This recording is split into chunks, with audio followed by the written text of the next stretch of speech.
Namo Buddhaya, the Satasahasrika Prajnaparamita Sutram, the large Sutra on perfect wisdom, the chapter 81st, being joined to ultimate reality. Purification, Subhuti. One who sees what is real is not defiled or purified. One who doesn't see what is real is also not defiled or purified, for all dharmas have non-existence of own being. The non-existent cannot be defiled or purified, nor can the existent, nor the self-existent, nor that which in its self-existence is non-existent. What then is that which the Lord has expounded as purification? The Lord, it is the sameness of all dharmas, the Subhuti.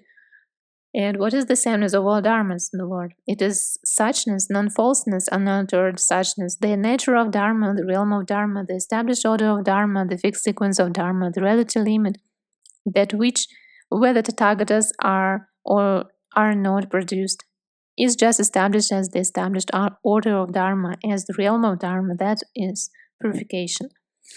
And although that is conventionally spoken about by means of worldly conventional terms, it is in fact inexpressible, incommunicable, quite beyond the paths of language, speech, and sound. The equipment which results from purification.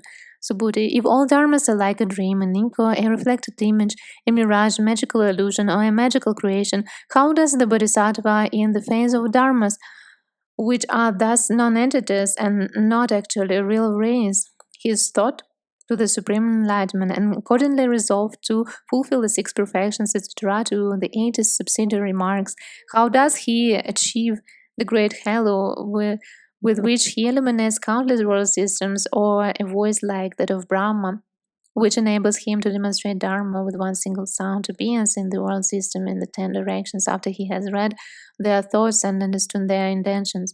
The Lord, these dharmas of which you have spoken, are they not like a dream, etc., to like a magical creation? Subhuti, how then, if all dharmas are like a dream, etc., can the bodhisattva course in the perfection of wisdom, for a dream is not actually real, etc., to a magical creation is not actually real? And why? And by means of what is not actually real, one cannot fully know the supreme enlightenment after one has coursed in the six perfections, etc., to in the 18 special Buddha dharmas.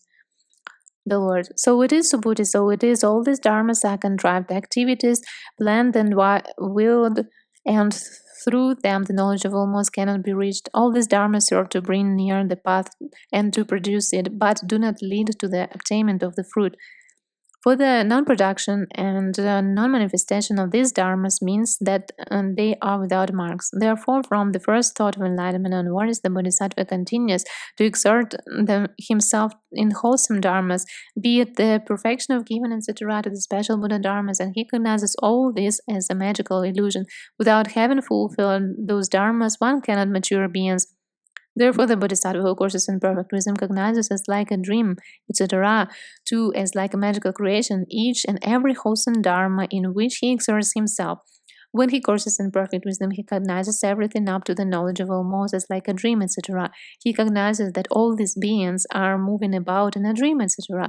Therefore, the bodhisattva who courses in perfect wisdom doesn't seize on dream like dharmas, etc., too on dharmas which are like magical creations, as either existent or non-existent, and when he has done so, here he reaches the knowledge of all modes. For unseizable is the perfection of wisdom, and so is everything up to the 18 special Buddha dharmas. Therefore, the bodhisattva, having known all dharmas as unseizable, strives after the supreme enlightenment. And why? Because all dharmas are unseizable, non-entities, like a dream, etc., to like a magical creation. But one cannot reach an unseizable dharma through an unseizable dharma except for beings who do not recognize or see these dharmas. Therefore, the bodhisattva sets out for the supreme enlightenment for the sake of all beings. From the first thought of enlightenment onwards, whatever gift he gives, etc., to whatever wisdom he develops, he does so for the sake of all beings and not for the sake of his own self. It is exclusively for the sake of all beings that he sets out for the supreme enlightenment. When he courses in perfect wisdom, he dissuades from their perverted views those who have perceived a being in that in what is not a being, a self in what is not the self, etc., to a viewer in what is not a viewer, and thereafter he established them in the deathless element, where these habitual concepts, such as notion of self, etc., no longer proceed. When he has given up all these tendencies to make affirmations and negations about objects and all these restless tremulations of intellectual multiplicity, he dwells with a heart which doesn't mind anything as one who has achieved much. It is by this device that the Bodhisattva, when he courses in perfect reason, doesn't himself settle down in any dharma whatever, and establish also all beings in the avoidance of settling down, by way of worldly convention and not by way of ultimate reality. Subhuti. What dharma which has been fully known by the Tathagata has that been fully known by way of worldly convention or by way of ultimate reality, TheLord? By way of worldly convention, one says that this dharma has been fully known by the Tathagata, but when one says that this dharma has been fully known by that dharma, one really gets hold of nothing. And why? It would be a basis if one were to say that through this dharma has that dharma been fully known, and through duality there can be no attainment or reunion. Subhuti. If through duality there is no attainment and no reunion, is there then an attainment and reunion through non-duality? Lord, there is no attainment or reunion through either duality or non-duality. There can be attainment and reunion only where there is neither duality nor duality. And why? Because they would otherwise imply an intellectual multiplicity. But in the sameness of dharmas, there is no intellectual multiplicity, for the nature of dharma is without intellectual multiplicity. Subhuti. What is the sameness of dharma in respect of dharmas which all have non-existence of own being, TheLord? The sameness of dharmas is where there is no existent, no non-existent, no own being, and no doctrinal statement. For about the sameness of dharma, no doctrinal statement is possible, since outside the sameness of dharma, no dharma can be apprehended. The sameness of dharma has transcended all dharmas. The sameness of dharma is inaccessible to anyone. Be they fools or holy men, and it lies outside their range. Subhuti. Does then the sameness of Dharma lie outside the range also of the Tathagata, TheLord? It lies outside the range of all holy men, including the Tathagatas. Subhuti. Doesn't the Tathagata not have sovereignty over the range of all dharmas, TheLord? The Tathagata would be sovereign over the range of all dharmas if the sameness of dharmas were one thing and the Tathagata another, but the dharmic sameness of the common people and that of the stream winners, etc., of the Tathagatas, that is just one single sameness, and in this sameness there is not any difference, since the sameness of the common people and that of all holy men is just one single sameness, there is no duality in it, so that one could say that this is a common person, etc., this is the Tathagata. All these dharmas are not apprehended in sameness. Subhuti. Even the sameness of all dharmas, all these dharmas are not apprehended. That is, that this is a common person, etc., this is a Tathagata. Then there will be no difference between the common people, etc., to the Tathagata, TheLord. So it is, Subhuti, so it is. In the sameness of all dharmas, there is no difference between these various kinds of persons, Subhuti.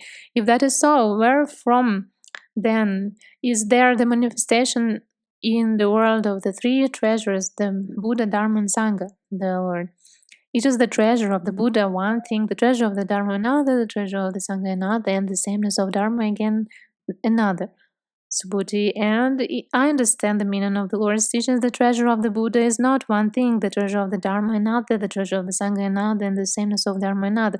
But the three treasures are just the sameness of Dharma. All these Dharmas are not conjoined or disjoined. They are immaterial, undefinable, non-resisting, with one mark only, no mark. How then can the Lord bring about, with regard to these markless dharmas, this distinctive determination between common persons, stream winners, etc., to Tathagatas? TheLord. So it is, Subhuti, so it is within the range of the Tathagata's power, it is the work of the Tathagata's mainly competence that he brings about a distinctive determination of markless dharmas. What do you think, Subhuti, if the Tathagata had not, after fully known the Supreme Enlightenment, affected the distinctive determination of dharmas, could one then conceive of the hells, etc., of the various kinds of gods, of the applications of mindfulness, etc., of the 18 special Buddha dharmas? Subhuti, no, one could not, O Lord, the Lord. Therefore, then, this is the work of the Tathagatas' manly competence, that although he doesn't swear from the sameness of the Dharma, he nevertheless brings about a distinct determination of Dharmas. Subhuti, it is not so, O Lord, that as the Tathagata doesn't swear from the sameness of Dharma, so also the common people do not swear from it, and likewise the stream winners, etc., to the Bodhisattvas, the Lord. So it is Subhuti, so it is all Dharmas do not swear from the sameness of Dharma, nor do they turn away from it, and why? What is the suchness of the Tathagatas, their nonfalseness, etc.? That is also the suchness, etc., to the foolish common people and faith followers, etc., to the Bodhisattvas, the great beings. All these dharmas do not transgress against the sameness of Dharma. And why? Because this is just their suchness, etc., and that is no other than the sameness of Dharma. Subhuti, if, O Lord, the sameness of Dharma is the same whether it is that of the common people or of the stream winners, etc., of the Tathagatas, how it is that these dharmas, with distinguishing marks which differ from one another in their dharmic nature, form, feeling, etc., the conditioned element and the unconditioned element have a dharmahood which has one mark only. And how can there be a distinctive determination of dharmas? Whereupon does the bodhisattva base his distinctive determination when coursing in perfect wisdom he effects the differentiation between dharmas? For without having effected the differentiation of dharmas, the bodhisattva is not able to course in the perfection of wisdom. How then does the bodhisattva coursing in perfect wisdom pass on from stage to stage and enter on a bodhisattva's special mode of salvation, which enables him to surpass the level of the disciples and practical Buddhas, and as a result of that, to fulfill the superknowledges? When he plays with these superknowledges, his perfection of giving, etc., to his perfection of meditation becomes fulfilled. He passes on from Buddhafield to Buddhafield, honors the Buddhas and Lords, and in their presence plants wholesome roots which allow him to mature beings and to acquire Buddhafield, the Lord. As Subhuti has just said, if the sameness of all dharmas is the same for the common people, etc., the Tathagatas, it doesn't seem logical to describe the dharmic sameness of the dharmas which have distinguishing marks as having one mark only.